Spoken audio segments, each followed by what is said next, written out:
সন্দেশখালীর শিবু হাজরা সহ শেখ শাহজাহানকে গ্রেপ্তারের দাবিতে মহিলা কুস্তিগিররা, সোনাজয়ী কুস্তিগিররা যে আন্দোলনে সামিল হয়েছেন তাদের বিচারের দাবিতে আমরা আজকে এখানে পথ অবরোধে সামিল হয়েছি। বন্ধুগণ, দুটি সরকারের কার্যক্রমে আজকে সাধারণ মানুষের জীবন দুর্বিষহ হয়ে উঠেছে। আজকের এই অবরোধে এখন বক্তব্য রাখবেন এই এলাকার কৃষক নেতা কমরেড অশ্বিনী বর্মন। গোটা ভারতবর্ষের কৃষক আজকে দাবি তুলছে দিল্লির সীমানায় পৃথিবীর সরকারের যে সম্বুচর সিংকে মারলো, এর মধ্যে গুলি করে মারলো। পৃথিবী কৃষক তারাদিক কৃষকের ঘরে সন্তানদের লাফালাফি করে চলে না।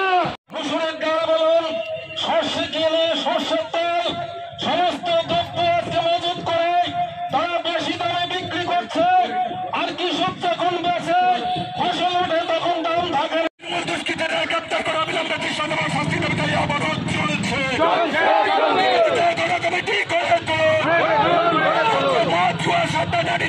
নির্যাতন চলছে, তার বিরুদ্ধে অবরোধ চলছে। মন্ত্রী ধর্ম দিয়ে রাজনীতিকে জানায় অবরোধ চলছে। সুতা টিভি চ্যানেল কিনে নিয়েছে এই বিজেপি।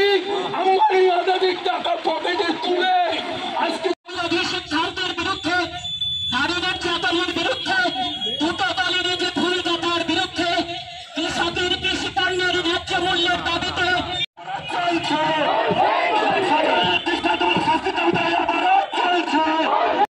তিনটি কৃষি আইন প্রত্যাহারের মতো তার চেয়ে তীব্র আন্দোলন হচ্ছে আবার দিল্লির মুখে।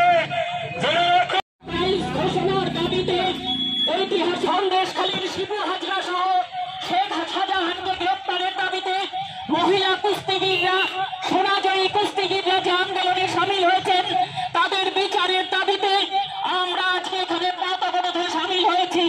বন্ধুগণ, দুটি সরকারের কার্যক্রমে আজকে সাধারণ মানুষের জীবন দুর্বিষহ হয়ে উঠেছে। আজকের এই অবরোধে এখন বক্তব্য রাখবেন এই এলাকার কৃষক নেতা কমরেড অশ্বিনী বর্মন।